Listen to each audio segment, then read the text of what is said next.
Kita tidak bisa mengontrol terus, memaksa anak terus, tapi harus memang dikontrol dari dalam diri sendiri. Nah, maka waktu itu coba lakukan meditatif. Anak diajari untuk belajar hening sejenak paling tidak, lepas dari seluruh aktivitas keseharian ini yang menjadikan kadang rutinitas itu sehingga anak-anak terkadang itu tidak kembali pada kesadaran diri. Hakikat manusia pada dasarnya kan manusia yang baik, memiliki kebebasan, tetapi karena perilaku sehari-hari, karena rutinitas, akhirnya terlepas dari kesadarannya ini.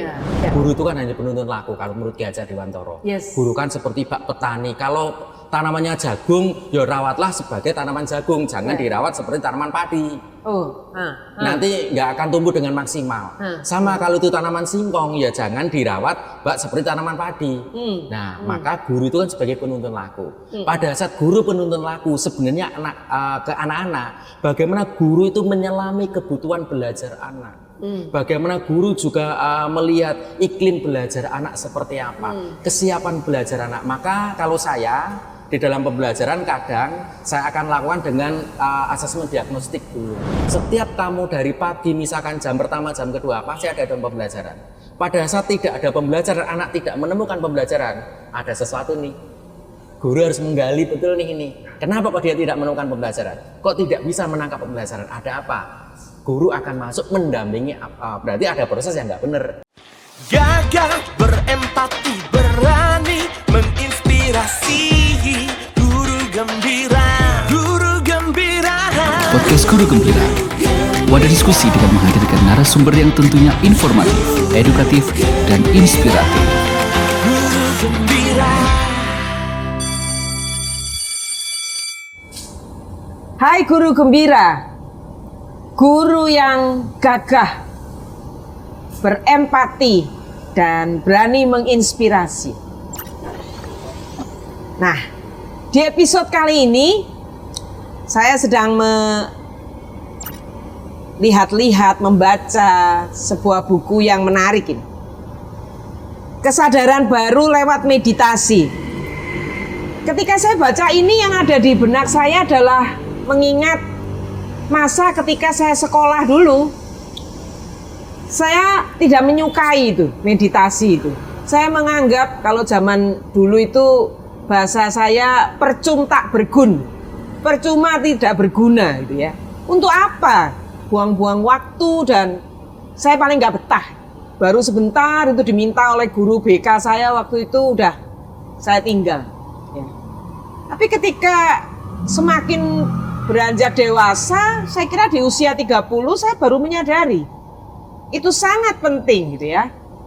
Waktu itu saya mendapatkan inspirasi dari seorang pembicara tentang self-talk, berbicara dengan diri sendiri, berbicara dengan Tuhan. Ya. Disitulah saya baru menyadari, penting sekali. Nah ternyata ada buku ini nih, yang mengarang nih sahabat saya, nih sahabat lama, Bapak Martinus Eko Nugroho MPD. Kita berpanjang kata, kita akan mengulik buku ini ya. Mari Pak Martinus, monggo. Halo Bu, apa kabar? Selamat siang, selamat siang. Monggo. Ya, kabar baik, iya Pak? Iya Pak? Baik Bu, Wah. luar biasa. Wih, kayaknya kita sudah nggak ketemu ini suwi Pak yo. Sudah beberapa saat. Kayaknya sejak 2010 kayaknya. 10, iya. 2010, jadi sudah 14 tahun ya. Dan masih tetap awet muda. Saya terkejut dengan buku ini. Dan saya baca-baca itu tentang kesadaran diri. Nah, ini self awareness ya, kesadaran diri. Lalu itu sampai menumbuhkan keperilaku sosialnya ya. Betul, ya. Nah, yang saya herankan itu ini di dalamnya itu berisi testimoni anak-anak SMP. Betul, iya. Gitu ya. Nah, sebelumnya kalau di covernya ini kan kelihatan ya. Ini kan Pak Martinus gitu ya. Iya, betul Bu. Ini salah satu guru favorit ini. Saya kenal beliau ini 2008 lalu Ibu Anitali ya. Dan sempat mendampingi beberapa guru saya. Nah, beliau ini pakar sekali di bidang ilmu sosial. Inspiratif sekali cara mengajarnya. Nah, ini di belakang ini adalah siswa-siswa Santa Maria. Ya. Monggo Pak Martinus, kenalan dulu.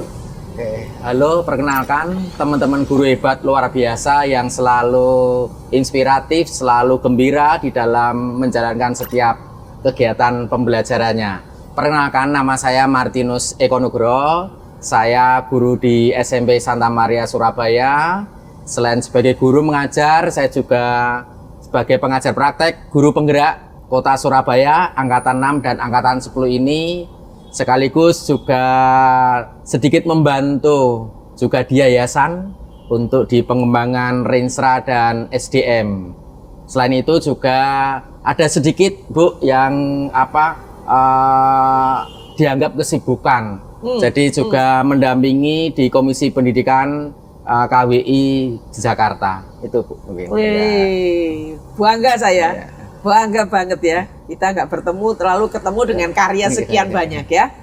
Nah, ada hal yang menarik ini di dalam, di testimoninya itu 4F ya. Iya. Fact, fakta Ya. ya. Feeling, perasaan, finding, dan future. temuan, Ya. lalu future ke depan. Iya. Iya tuh Pak, ceritalah. Gimana asal-usulnya muncul buku ini? Gini Bu, terima kasih. Untuk buku ini sebenarnya dulu yang menjadikan saya sedikit istilahnya itu ada keresahan. Tetapi saya meyakini bahwa setiap keresahan itu pasti akan ada jalan. Maka selalu mengatakan lah ini bless and rise. Jadi keresahan yang terberkati. Jadi pada saat itu keresahan juga di anak-anak. Pada saat anak-anak itu juga kalau di sekolah itu ya menarik, kadang juga disiplin. Kadang baik, tetapi saya selalu lihat faktual di lapangan, fenomena-fenomena di luar. Saya terus berpikir jangan-jangan anak Santa Maria juga seperti itu. Jadi kalau di sekolah di dalam itu dia mampu baik karena dikontrol oleh sebuah sistem, tetapi saat di luar apakah ini anaknya juga baik? Nah ini pada waktu itu saya mencoba. Saya sedikit mengulik juga dengan anak-anak. Saya coba komparasikan dengan perilaku sehari-hari anak-anak. Saya mulai dilihat dari jurnal wali kelas. Kebetulan saya juga wali kelas. Saya juga lihat juga dengan perilaku-perilaku di BP, jurnal di BP dan BK dan sebagainya. Saya melihat ada sebuah fenomena yang cukup menarik. Jadi bagaimana anak-anak perilaku sosialnya yang diukur dari kalau sekolah kan kadang diukur dari tata tertib. Sejauh mana pelanggaran-pelanggaran yang mulai dilakukan oleh anak-anak ini. Saya melihat, loh kok sekian hari, sekian masa, terus ada satu juga penambahan. Jangan-jangan dalam skala yang kecil, anak-anak ini dalam artian belum tumbuh kesadarannya. Jadi lebih kalau kita lihat ya masih anak-anak masih masuk pada prakesadaran. Nah prakesadaran kalau kita lihat membaca bukunya Diana Gosen sebenarnya, yang bisa mengontrol dirinya sendiri, bukan orang lain tapi dirinya sendiri yang bisa mengontrol itu. Jadi pada saat anak dikontrol oleh tata tertib, dikontrol oleh guru, jangan-jangan di luar tidak ada yang ngontrol seperti ini lepas dari kendali. Nah, kemudian saya juga waktu itu saya masih ingat kepala sekolah waktu itu juga mengumpulkan anak-anak yang melakukan pelanggaran pada pagi hari. Tidak pakai perlengkapan sekolah, seragam juga dikumpulkan. Saya masih ingat di lapangan di halaman sekolah itu. Terus kemudian saya katakan waktu itu tahun 2015, 2016. Saya masih waktu itu katakan saya ada nih kalau memang mau mencoba anak, kita tidak bisa mengontrol terus, memaksa anak terus, tapi harus memang dikontrol dari dalam diri sendiri terus. Nah maka waktu itu coba lakukan meditatif. Anak diajari untuk belajar hening sejenak paling tidak. Lepas dari seluruh aktivitas keseharian ini yang menjadikan kadang rutinitas itu sehingga anak-anak terkadang itu tidak kembali pada kesadaran diri. Hakikat manusia pada dasarnya kan manusia yang baik, memiliki kebebasan, tetapi karena perilaku sehari-hari, karena rutinitas akhirnya terlepas dari kesadarannya ini. Nah maka saya juga membaca buku Paulus Sartre juga dikatakan ini masih masuk bukan kesadaran kritis nih anak-anak nih, jangan-jangan masuk pada tahap prakesadaran. Nah maka dari situ saya mencoba terus, saya mengajak anak menggali. Kemudian setiap jam 11 waktu itu saya sampaikan juga ke kepala sekolah, ayo kalau gitu kita buat habit, kalau seperti itu pembiasaan.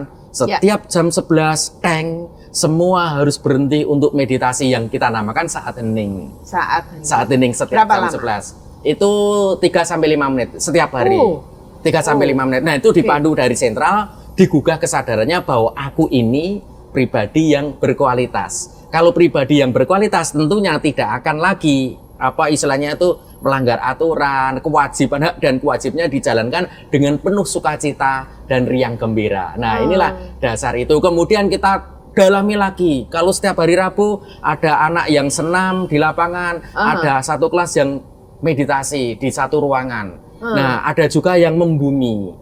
Jadi membumi itu adalah sebenarnya itu lebih bagaimana membangun kesadaran untuk koneksi dengan alam semesta. Jadi kesadaran itu yang kita tanamkan terus pada anak-anak, sehingga puji Tuhan setelah 2 tahun berjalan, 3 tahun berjalan, saya coba penelitian kecil-kecilan. Anak-anak saya coba dengan partisipasi, saya masuk ke dalam dunia anak-anak, saya tanya, ada anak saya sebar kuesioner, saya diskusi dan sebagainya. Banyak perilaku-perilaku sosial yang mulai anak tumbuh kesadaran hak dan kewajibannya. Di satu sisi dari rekam jejak jurnal guru, jurnal wali kelas dan jurnal BP tidak lagi pelanggaran tidak mengalami peningkatan, ada penurunan. Nah, ini saya katakan berani mengatakan dalam buku ini adalah ternyata meditasi juga membantu anak untuk membangun kesadaran diri, kesadaran kritis. Mungkin itu Bu yang awal menarik ya. Buku ini. Nah, yang menggelitik saya tadi saya di depan kan cerita ya.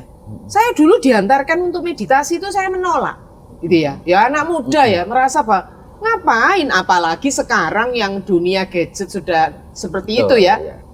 Nah, tapi yang lebih menarik lagi saya tuh kepingin tahu. Awal mulainya kan pasti dari pimpinan, guru, benar ya? Betul ya. Keteladanannya kan harus sistemnya dari situ dulu ya. Mengalami gejolak nggak? Penolakan? Awalnya untuk pada saat meditasi itu dari satu keresahan Bu. Keresahan bahwa anak-anak itu setiap saat pelanggaran, kalau pagi hari kepala sekolah waktu itu memanggil semua anak yang melakukan pelanggaran. Jadi jam wali kelas itu anak-anak yang tidak tertib, tidak disiplin itu keluar dulu dari kelas semua. Dikelola oleh kepala sekolah waktu itu. Dan waktu itu kok semakin tambah banyak. Kemudian waktu itu saya juga waktu itu kebetulan saya juga ada di situ. Kemudian Bu, saya coba anak-anak supaya dia kembali pada kesadaran diri, jati diri manusia yang berkualitas. Nah, waktu itu saya kenalkan, ayo kita meditasi. Nah, sejak saat itulah kemudian ini menjadi sistem dan dijalankan oleh semua orang. Jadi meditasi ini apakah juga dilakukan oleh guru? Iya, pasti. Betul. Itu serentak bersama-sama? Serentak bareng. Kalau meditasi setiap jam 11 yang dinamakan kita namakan saat hening. Jadi guru, murid semua harus hening. Jadi melepaskan dulu dari aktivitas rutinitas. Ada yang mandu ya? Lagi, ada yang mandu dari sentral. Terus kemudian menanamkan supaya nanti alam bawah sadarnya ternyata aku pribadi berkualitas loh. Kalau itu pribadi berkualitas, implementasinya mereka akan terus selalu ingat. Pada saat menjalankan tindakan yang tidak berkualitas, saya ingat. Oh ternyata, nah inilah yang akan menjadi self controlnya anak-anak seperti itu. Meditasi. Apakah anak-anak langsung mengikuti atau ada yang namanya anak-anak ya asal-asalan kayak gitu? Ada ya pasti. Kalau kita lihat Bu, jadi kalau dalam perjalanan tahun pertama, tahun kedua kita masih bisa mengatakan 50-60%. Kita masih guru juga masih keliling Bu. Oh gitu ya. Jadi pada saat jam 11 itu guru keliling.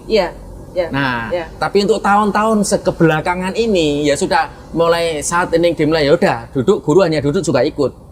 Anak juga sudah mulai. Yang di luar di halamanmu juga mereka langsung otomatis duduk. Di halaman pun misalkan olahraga atau sedang mainan, ya mesti duduk, berhenti. Itu kalau bahasanya kita ngunduh itu sudah mungkin tahun ketiga, keempat kesini kita sudah ngunduh. Tahun pertama, tahun kedua ya kita bahasanya kita masih kerja bakti dulu, betul. Menanamkan anak, karena kan untuk nanamkan itu kan tidak nanamkan sampai ke dalam ya Bu ya, itu kan juga perlu waktu juga. Itu tidak membalikkan telapak tangan itu. Kalau mau kesadaran penuh lah ya. Kalau mau kesadaran penuh dan kesadaran kritis. Bukan hanya pra kesadaran tadi itu. Seperti itu. 2 tahun ya. Antara itu 2 tahun ini berkeringat darah. Nah itu gitu ya. Jadi saya mulai meneliti ini saya tahun ketiga. tahun ketiga ini pun masih kita lihat masih ada beberapa yang kadang kelisak-kelisik ya namanya anak. Kelisak-kelisik itu jadi dia tidak hening. Jadi masih ada yang ini, kita masih ada teguran dan sebagainya. Tegurannya kita tidak pakai suara, kita datengin langsung kita hanya tepuk pundaknya. Seperti itu. Namun pengurangan pelanggaran itu menurun. Pengurangan pelanggaran menurun. Nah, ini kita bisa ya mungkin kan kalau kita ngomong ya Bu ya, apakah 100%-nya itu semua sistem ya Bu ya? Semua kan support sistemnya. Tetapi tidak jangan dihilangkan juga peran meditasi anak-anak itu bagaimana dia membangun self control, kontrol diri yang luar biasa. Dia kembali menyadari dan banyak pengakuan anak itu mulai, loh ya Pak, aku mulai diajak kesadaran ini. Kemudian peningkatan prestasi anak itu juga mulai, ini yang saya teliti juga mulai peningkatan karena pada saat mau lomba debat, mau lomba penelitian atau apa yang saya bawa ini atau lomba tentang pembaru, proyek pembaru, sebelumnya saya ajak meditasi. Dan pola ini ditiru guru yang lainnya. Maka kami berani mengatakan jangan salah, Santa Maria banyak prestasi itu salah satunya juga pola-pola meditasi. Pola-pola ini yang dilakukan. Seperti itu. Iya, wah menarik. Gitu. Nah, ini sangat connect sekali atau terhubung sekali dengan buku ini ya. Courage to Teach-nya Parker Palmer ya, yang saya ngobrolin itu. Karena beliau ini mengatakan bahwa di dunia pendidikan, nah itu banyak paradoks. Betul. Nah ini seperti yang dialami oleh Pak Martinus ini adalah di satu sisi anak ini patuh karena ada peraturan, ya karena disorot ada katakanlah ada ancamannya dan sebagainya. Tapi sebetulnya di dalam dirinya penuh dengan gejolak ingin bebas. Betul. Nah, ini ada paradoks yang dihadapi oleh guru ya, pendidik dan pemimpin. Nah, kalau menurut Pak Martinus, ketika mengajar di kelas pun ya, itu pasti juga banyak paradoks sih. Banyak pasti. Iya. Apa Pak? Apa saja Pak? Kalau kita lihat memang Bu, pola-pola kalau kita mungkin beda ya pembelajaran dulu 5 tahun yang lalu dan sekarang, apalagi sekarang dengan pola Merdeka Belajar itu ya. Ini kan banyak bagaimana anak diberi keleluasaan supaya tumbuh potensi dan bakatnya, potensi dengan baik. Guru itu kan hanya penuntun laku kalau menurut Ki Hajar Dewantara. Guru kan seperti bak petani. Kalau tanamannya jagung, ya rawatlah sebagai tanaman jagung, jangan dirawat seperti tanaman padi. Nanti nggak akan tumbuh dengan maksimal. Sama kalau itu tanaman singkong, ya jangan dirawat bak seperti tanaman padi. Nah, maka guru itu kan sebagai penuntun laku. Pada saat guru penuntun laku, sebenarnya ke anak-anak, bagaimana guru itu menyelami kebutuhan belajar anak. Bagaimana guru juga melihat iklim belajar anak seperti apa, kesiapan belajar anak. Maka kalau saya di dalam pembelajaran kadang saya akan lakukan dengan asesmen diagnostik dulu. Pada asesmen diagnostik ada yang kadang saya dengan satu soal saya cerita dulu terus saya kasih soal lisan ya Bu ya, supaya anak memahami bagaimana kesiapan belajar anak. Ada yang saya buat film dulu untuk menyambungkan materi dengan yang terdahulu. Nah dari situ kan akan kelihatan sebenarnya paradoksal itu kelihatan. Ada anak yang memang kebutuhan belajarnya, Pak aku nggak suka belajar dengan cara membaca. Memang karena aku bukan orang yang suka membaca. Aku anak yang kinestetik. Aku lebih mau banyak bergerak. Tapi Pak, aku bukan nggak bisa Pak banyak bergerak itu nggak bisa. Aku lebih pada visual. Nah untuk mengetahui kan harus ada asesmen diagnosis dan itu mesti selalu ada. Apalagi ada anak-anak yang memiliki tanda kutip kebutuhan-kebutuhan khusus. Bila dibandingkan bertemu dengan masyarakat atau anak-anak yang sifatnya umum seperti itu.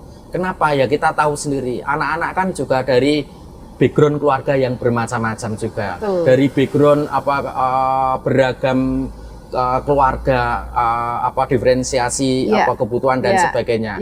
Nah, pada saat bertemu dengan anak-anak luar ini ada yang siap, ada yang belum. Yang ada yang belum siap tuh kadang tidak mau belajar bersama dengan teman-temannya.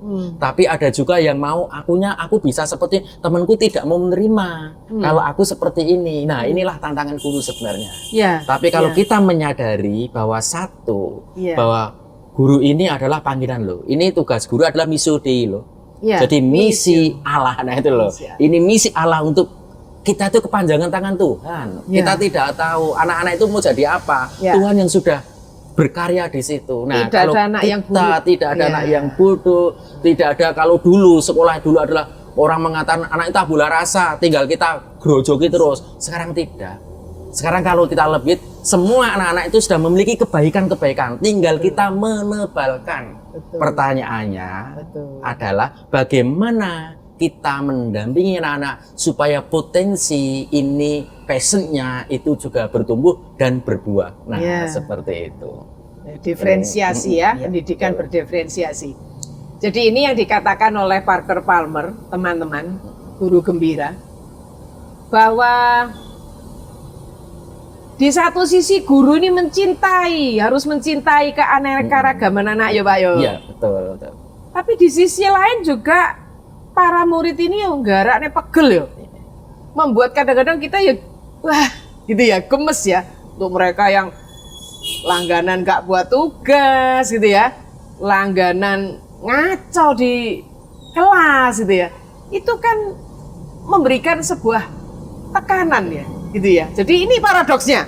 Satu sisi harus mengasihi sepenuh hati, tapi menyadari bahwa aduh, mereka ini juga membuat hati kita gregetan. Nah, ini kalau saya kaitkan dengan fact, feeling, finding, future. Ini apa, Pak? Kalau ini kan 4F ini. Ya, 4F itu adalah pola refleksi. Oke. Jadi pola refleksi mau tidak mau anak-anak setiap pembelajaran kadang kita tuh lupa. Guru 10 tahun yang lalu dan guru sekarang itu berbeda.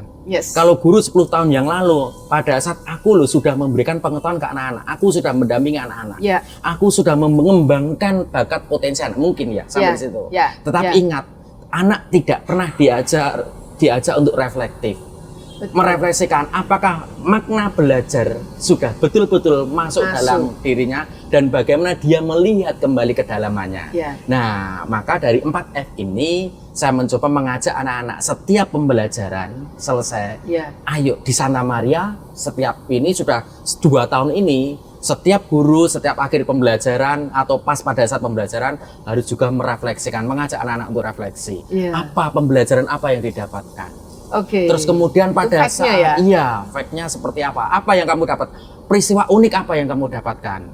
Kemudian perasaanmu seperti apa? Apa yang kamu rasakan dari peristiwa yang unik ini? Karena apa? Perjumpaan setiap individu sebenarnya perjumpaan dengan Allah. Perjumpaan dengan Tuhan. Saya dengan Bu Sinto saat ini juga berjumpaan, ini karya Tuhan kan itu ya. Perjumpaan dengan Allah, perjumpaan dengan Tuhan. Nah, bagaimana dia mampu menyadari bahwa dengan setiap anak, sehingga teman siapa saja itu perjumpaan dengan Allah. Pada saat kalau kita berjumpa dengan Allah, maksud kamu nggak senyum bahasanya seperti itu. Nah, berarti kan harus dulu rasamu seperti apa. Jangan hanya rasanya aku benci dengan itu, aku nggak suka dengan temanku, tetapi nggak pernah mengajak mengolah. Maka pendidikan karakter yang saya selalu sampaikan, pendidikan karakter lebih pada pengolahan karakter, pengolahan hati. Itu. Yang berikutnya ada fine. Fine itu adalah pembelajaran apa yang didapatkan. Setiap kamu dari pagi, misalkan jam pertama, jam kedua, pasti ada dalam pembelajaran. Pada saat tidak ada pembelajaran, anak tidak menemukan pembelajaran, ada sesuatu nih. Guru harus menggali betul nih ini. Kenapa kok dia tidak menemukan pembelajaran? Kok tidak bisa menangkap pembelajaran? Ada apa? Guru akan masuk mendampingi apa? Berarti ada proses yang nggak benar. Future, kedepannya seperti apa kamu? Setelah kamu melewati ini semua, kamu mau ngapain ke depannya? Lah, ini semua pola refleksi seperti ini dikembangkan di Santa Maria supaya anak-anak mampu membuat keputusan, berdiscernment dengan baik. Discernment. Membuat keputusan. Karena mau tidak mau zaman sekarang anak juga mohon maaf sulit membuat keputusan. Contoh sederhana, mungkin Ibu pernah ngalami dengan anak-anak waktu masih agak remaja kecil ya, mau makan di mana terserah. Makan di mana terserah. Di sini ya terserah, waktu berhenti loh kok di sini. Nah, gimana kamu buat keputusan? Maka di dalam buku saya itu, 2 buku saya itu adalah belajar itu sebenarnya itu hanya 3 hal. Membangun pengalaman baru. Menarik ini. Kemudian leadership, bagaimana dia bisa membuat keputusan dan bagaimana dia membangun kesadaran. Itu. Nah, 3 hal ini. 3 ya, Pak. Terbuka terhadap pengalaman baru, ya. Lalu berani membuat keputusan. Dan yang ketiga, membangun kesadaran. Dari keputusan yang sudah dilakukan ini ya. Dilakukan itu. Mau tidak mau. Ini kalau anak tidak diulik kesadaran itu, lepas jadi belajar, mohon maaf, tidak bermakna. Betul. Jadi hanya ya membuang waktu saja, seperti itu. Ini cara untuk mengatasi paradoks ini ya Pak ya. Itu, iya. Tapi mulainya kalau tipsnya seorang guru baru, gimana Pak supaya bisa jegur mulai seperti ini gimana? Membangun apa tadi? Terbuka terhadap ini gimana? Yang pertama Bu, seorang guru baru, saya banyak dampingi guru-guru juga di luar juga, guru-guru baru, guru-guru muda. Kuncinya sederhana. Guru tidak hanya sebatas profesi. Hati-hati. Kalau hanya sebatas profesi, kamu hitungannya transaksional. Berapa duit yang aku dapatkan, apa tugas yang aku berikan. Tetapi ingat, guru adalah panggilan. Guru adalah karya missio Dei dari Allah. Kalau sudah guru merasakan bahwa panggilan missio dari Allah, maka guru yang ketiga harus bagaimana menciptakan kebaikan bersama, bonum comune. Kalau sudah bonum comune, bagaimana kebaikan bersama itu dimunculkan, kebaikan untuk menumbuhkan potensi bakat anak-anak ini. Kalau itu dipegang Bu, menyadari panggilan filosofi guru itu, saya yakin mau guru lama, guru muda pasti akan jalan. Ya bisa masuk ke proses belajar tiga ini. Ini pengalaman Pak Martinus ya. Pengalaman yang selama ini saya refleksikan semua. Dari saya sendiri, cerita dari teman-teman guru-guru muda yang mungkin saya dampingi, yang ada di Jawa maupun luar Jawa, juga sama bercerita kalau kita sekolah ya seperti itu. Gurunya 3 kali itu kok. Berani nggak masuk ke dalam zona itu bahwa aku guru panggilan. Jangan hanya sebatas bahwa aku ngajar profesional, aku kan profesional ngajar. Nah kalau hanya sebatas ini guru-guru muda sekarang begitu loh. Kebanyakan seperti itu Bu. Kurang dikit pergi. Padahal nggak pernah ingat bahwa aku loh tanganku sedang dipakai Tuhan untuk mengukir anak-anak muda hebat luar biasa, yaitu murid-murid kita. Nah, gitu. Jadi harus belajar bagaimana sabar ini, menunggu Karena anak-anak sekarang ini kan anak muda ini anak generasi yang tidak sabar katanya Renat Kasali strawberry generation. Nah ini caranya harus punya tahapan itu tadi ya, terbuka terhadap pengalaman baru. Berani mengambil keputusan dan yang paling penting membangun kesadaran untuk 4F ini. Dari kisah Pak Martinus tadi nih, diskusi kita ini, saya membungkusnya dengan sebuah judul, ketika guru berhadapan dengan paradoks. Ya, seperti kisah beliau tadi ya, paradoks dan desain pengajaran ketika di kelas. Ya.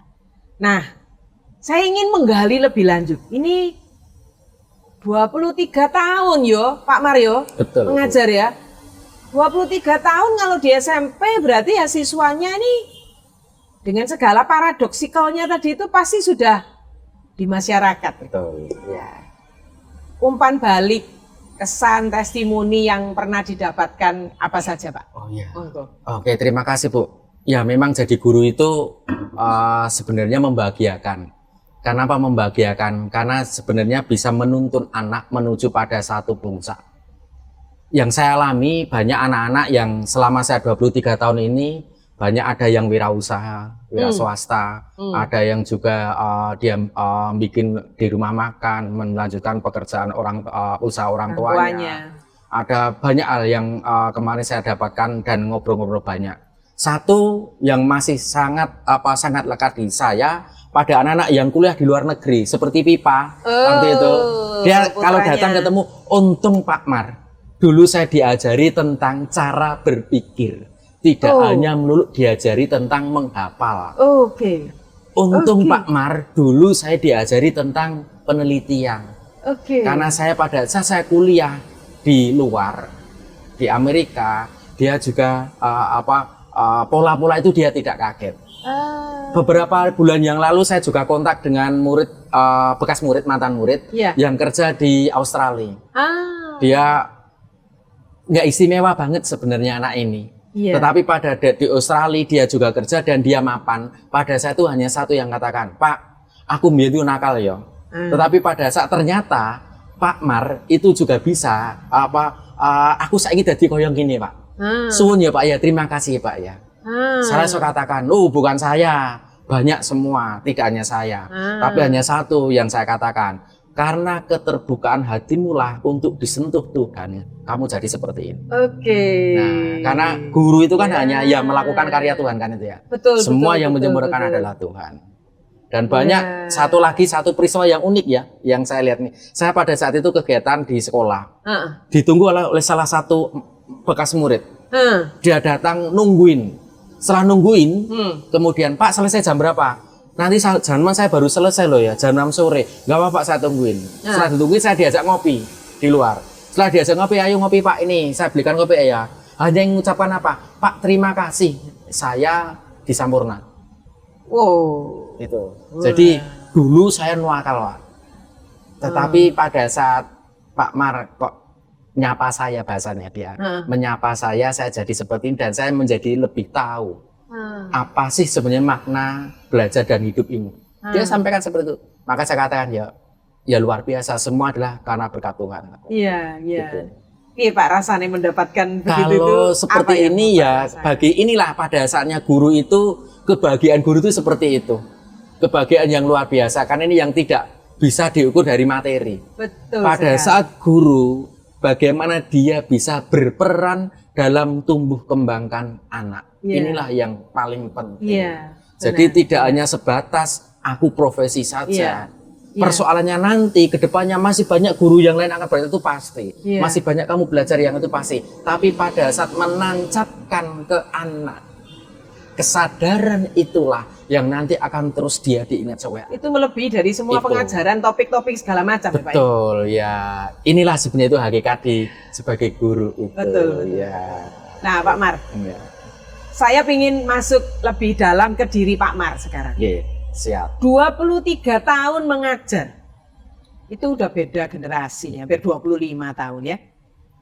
Apa Pak yang dialami? Mengajar ketika di 23 tahun waktu awal-awal dengan mengajar sekarang. Beda nggak Pak? Sangat berbeda, Bu. Iya Pak, beda Pak. Awal-awal saya ngajar mungkin masih ada sedikit barbar itu ya. Oh. Ngajar itu masih barbar. Dalam artian barbar ya bisa dikatakan kalau murid salah ya saya bisa saya mendisiplinkan Langsung, dengan ya? cara saya sendiri dan cara sekolah yang sekolah mau. Oke. Itu mendisiplinkan diri tanpa waktu itu memikirkan bahwa sebenarnya anak itu betul-betul sadar atau hanya justru terluka. Saya pernah juga memarahi ini pengakuan dosa saya ya, Iya, iya, sebagai guru itu Iya, ya. iya. Di awal ya pernah memarahi anak, pernah Iya. ngomeli anak, Iya. pernah ini Menyakitkan hatinya ya. menyakiti hati dan saya dan waktu itu pada suatu ketika saya kesadaran, bangun kesadaran apa iya itu guru seperti ini terus. Bagaimana kalau anak-anak dimarahi kalau akhirnya dia mau sadar. Nah akhirnya saya mencoba melihat, akhirnya 2006 itu saya membuat namanya komunitas Duling tuh. Duta lingkungan, duta lingkungan. Duling. Itu sebenarnya yang membangun pada kesadaran diri saya bahwa aku harus menumbuhkan bakat dan minat anak. 2006 saya mengenai itu. Jadi waktu menggawangi kegiatan itu baru sampai muncul. Itu mulai bertumbuh ya Bu ya, itu Iya. ya. Jadi awal itu masih kegelisahan saya itu. Mau seperti ini, seperti itu apa? Nah, setelah dengan Duling itu kemudian mengajak anak terus bergerak, perubahan dan sebagainya sampai pada saat ini. Perubahan yang mendasar kalau saat ini adalah berbeda dengan yang 5 tahun yang lalu. Guru saat ini berbeda dengan 5 tahun lalu. Cara saya mengajar 5 tahun lalu dengan cara mengajar saya sangat berbeda jauh. Kalau dulu nggak usah dengan asesmen diagnostik. Nggak perlu, pokoknya semua siap, ini materinya silakan Langsung, ya? ulangan. Nah, itu loh. Langsung lempar, Langsung lempar. Nah, gitu. karena kita masih mengatakan ya anak tabula rasa, kertas kosong yang diisi gitu. Tetapi sekarang kita lihat nggak bisa. Anak itu adalah memiliki kebaikan-kebaikan. Karena ini adalah karya Tuhan. Nah, inilah kita menebalkan. Maka pola-pola pembelajarannya berbeda. Maka saya sekarang ini lebih bagaimana mengangkat potensi anak berdasarkan kebutuhan belajar anak. Anak kebutuhan belajarnya apa? Termasuk juga kesiapan belajar anak. Maka di dalam pembelajaran saya di kelas, setiap anak, saya kelompokkan anak itu juga berbeda-beda. Yang penting CP-nya sama, capaian pembelajarannya sama. Tapi dari diagnostik udah dari dikelompokkan. diagnostik juga kita kelompokkan, oh ini anak yang minat di sini, oh anak yang seperti ini punya pola belajar seperti ini, oh anak ini memiliki karakter seperti ini. Meskipun PPKN ya bisa meskipun ya, dikelompokkan begitu ya. Itu setiap saat.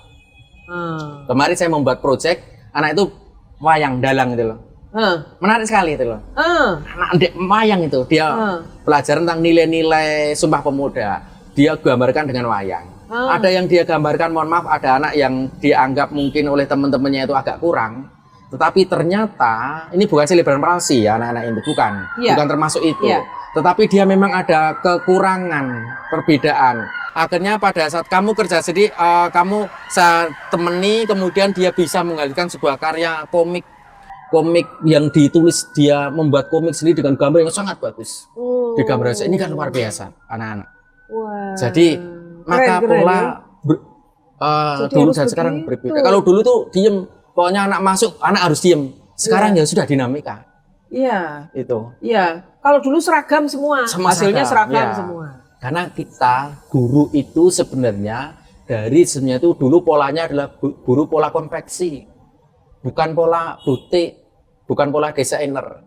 Semua sama-sama, nggak ngerti bahwa dia memiliki kebutuhan yang lainnya, keunikan tersendiri, memiliki potensi passionnya yang berbeda-beda. Ada anak juga membuat pelajaran saya, dia membuat permainan pakai parkour itu. Digital parkour, Minecraft itu loh. Dia buat pembelajaran PKN pakai ini karena dia memang passionnya di situ, di game. Dan kita tidak bisa menolak itu. Iya. Akhirnya dia bisa membuat luar biasa. Harus belajar, ya? Dan gurunya harus masuk di situ. Iya. Berarti Pak Martinus sudah pakai AI juga ini.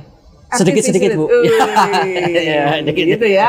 Tidak boleh ketinggalan ya. Mau tidak mau karena AI itu sekarang. Nah, sekarang kadang justru kita yang merasa sekarang ini kadang anak-anak bikin jawab soal pakai AI itu, pakai ChatGPT. Ini saya pribadi, bagaimana saya coba mengatasi persoalan itu. Karena nggak bisa ChatGPT itu hilang. Nggak bisa. Kalau kita mengatakan nggak boleh pakai ChatGPT dan sebagainya, kita kan hanya menghimbau. Tetapi anak-anak setiap hari-harinya ya seperti bikin skripsi aja tinggal masukkan mau apa. Ya perintahnya yang diubah. Bukan buat isya, tapi seperti apa, sehingga GPT itu adalah hanya sebagai sarana pelengkap. Seperti itu. Sekarang anak-anak kelas SMP juga ini. Sudah begitu jawab ya? soal pakai ChatGPT, Bu. Kita mau menyalahkan kemajuan teknologi seperti apa. Ini bukan ancaman mestinya buat guru ya? Sebenarnya ini sebagai sebuah peluang, Bu. Peluang ya? Tetapi sekarang masih melihat ini sebagai ancaman. Sekarang ini masih ancaman loh ya? Ancaman. Karena yang dilihat adalah kok anak nggak mikir sendiri hanya GPT. Nggak lihat dibalik itu seperti apa. Nah ini jujur aja saya kalau ditanya sekarang formulanya apa, ya belum ketemu. Tapi saya yakin ke depan saya masih ketemu kan. Masih sedang menggeluti ya. Karena sekarang dengan kemajuan teknologi, dengan namanya sekarang pergerakan IT yang luar biasa, 60% pekerjaan itu sekarang belum ditemukan loh ke depannya itu. Belum ditemukan, dia nggak ngerti. Anak-anak muda besok jadi nggak ngerti gitu loh. Nah, apakah kita masih mau pola yang lama? Ya, mohon maaf. Ya, apa nggak namanya ini gimana? Uang anak kondisi dunianya berubah, masih pola yang sama. Seperti itu. Nah, sekarang saya nih menarik kemarin kita ngobrol masalah visi hidup ya, Pak ya. Bagus sekali ya. @mayora natusum. Ya, penjelasan Pak. Gini, itu semua saya kaitkan dengan bahwa aku itu mengajar itu sebagai panggilan, missio Dei dari missio Dei, karya Tuhan. Maka saya juga waktu membaca tertarik @mayora natusum. Bagaimana aku ini dilahirkan untuk melakukan sesuatu hal yang lebih besar. Bagaimana kalau kamu pengen mendidik anak-anak menjadi orang besar, jadilah guru yang besar. Nah, guru yang besar itu apa? Bukan besar badannya, bukan besar pendapatannya, tapi bagaimana aku memiliki sikap cara berpikir yang lebih besar. Sehingga apa? Menjadikan anak-anak itu untuk sesuatu yang lebih besar. Kalau spirit itu tidak ditumbuhkan, ya nanti guru hanya akan jadi, ya pokoknya aku ngajar nanti jam 2 pulang. Pokoknya aku gini nanti seperti itu. Itu hanya akan melakukan sebagai seremonial beraka. Nah, kalau itu jebakan-jebakan seperti itu, bagaimana kita mau maju? Setelah mau maju, tantangan yang sudah luar biasa seperti ini. Maka itu menjadi satu spirit bagi saya, @mayora natusum. Mau tidak mau, bahwa aku itu loh dilahirkan untuk melakukan hal yang lebih besar. Nek kamu dilahirkan melakukan hal yang lebih besar, apa iya kamu cukup hanya ngajar tok? Apa iya anak-anak cukup dikasih soal tok?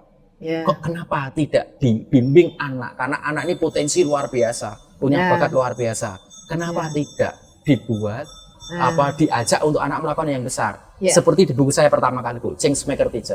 Iya, itu aku pingin itu, Pak. Ntar kalau ada lagi aku mau siapa nanti, Bu. Nah, paradoks yang paling penting sekarang. Ini kan mendidik anak bangsa di sebuah sekolah. Kalau itu sekarang paradoksnya saya kaitkan ke anak sendiri nih. Kedua ya? Dua anak saya. Iya. Orang tua zaman sekarang itu memang agak ini ya Bu ya, susah ya Bu ya. Karena tidak ada pendidikan orang tua. Tetapi kalau ingat masih bagaimana orang tua itu betul-betul bahwa orang tua ini juga bagian dari aku menemani. Ini kan titipan Tuhan juga. Iya. Sama di anak-anak saya juga sama seperti anak-anak pada umumnya. Jadi mungkin dengan teknologi dan sebagainya. Tapi yang saya yang bangga dengan anak saya. Pada saat anak-anak saya itu lulus SMP, di sekolah SMP tertentu, masuk ke SMA, pada saat itu kemudian saya ajak. Maka nanti Bu, saya lihat ada nanti dibuka di YouTube itu ada. Jadi bagaimana anak saya menemani anak-anak membangun anak-anak yang saya kelompokkan namanya Trouble Fixer Generation, saya buat komunitas praktisi itu. Bagaimana anak membuat inovasi sosial terkait dengan toleransi. Salah satu ada anak saya itu yang cowok. Jadi bagaimana dia menyuarakan suara pelajarnya itu loh, yang untuk sulung. mengkritisi yang sulung. Nah yang bungsu ini saya ajak juga, selain anak-anak juga tadi mamanya Levia mengatakan dipadus, tapi anak saya itu saya ajak juga untuk di inovasi sosial. Jadi membuat proyek-proyek sosial dan sekarang menjadi fasilitator. Fasilitator untuk sekolah-sekolah SMP dan SMA di Jawa dan di luar Jawa. Melakukan yang besar juga ke anak sendiri harus dong. Anak sendiri juga. Karena percuma dalam artian kadang saya tuh dia juga jangan sampai anak-anak diajak, anak-anak dalam arti anak ini anak sendiri, anak biologis ditinggal. Nah, ini kan jangan sampai kalau saya coba seimbangkan. Maka dua anak saya itu juga saya ajak juga untuk melakukan inovasi sosial juga. Yang kecil juga sama, yang besar juga sama. Keren, luar biasa Pak Mar. Ini kalau ngobrol nggak selesai, kita harus akhiri. Tetapi sebelum kita mengakhiri, saya ingin nih Pak Mar kasih tips untuk para guru muda, para pemimpin di pendidikan. Gimana nih supaya et maiora natus sum ini juga masuk dalam hidup mereka? Terima kasih Bu. Selamat siang guru-guru gembira yang luar biasa. Untuk kita sebagai guru kita dipanggil oleh Tuhan sebenarnya untuk meneruskan karya Tuhan di dunia ini. Pada saat kita dipanggil Tuhan untuk meneruskan karya, maka kita juga harus melakukan hal-hal yang besar. Bagaimana karya Tuhan yang besar itu supaya berkembang di dunia? Ingat, yang perlu kita perhatikan adalah bagaimana kita bisa menemani anak didik kita. Tanpa kita juga harus dalam artian melupakan hal-hal yang lebih besar. Kita juga harus memperhatikan kebutuhan dan sebagainya. Dari situ kita yakinlah bahwa anak-anak ini akan tumbuh menjadi pribadi-pribadi yang luar biasa dan generasi penerus yang luar biasa. Itu mungkin. Oke, terima kasih Pak Mar. Guru Gembira tetaplah bersama kami untuk episode-episode selanjutnya. Tetaplah menjadi guru yang gembira, dengan kita terus akan merayakan kegembiraan ini. Membangun sebuah kebanggaan lewat perilaku dan tutur kata kita tentang karya kita. Dan juga yang terakhir, jangan lupakan kita terus harus membangun komunitas agar guru gembira ini mewarnai di seluruh bumi tercinta ini. Salam. Terima kasih.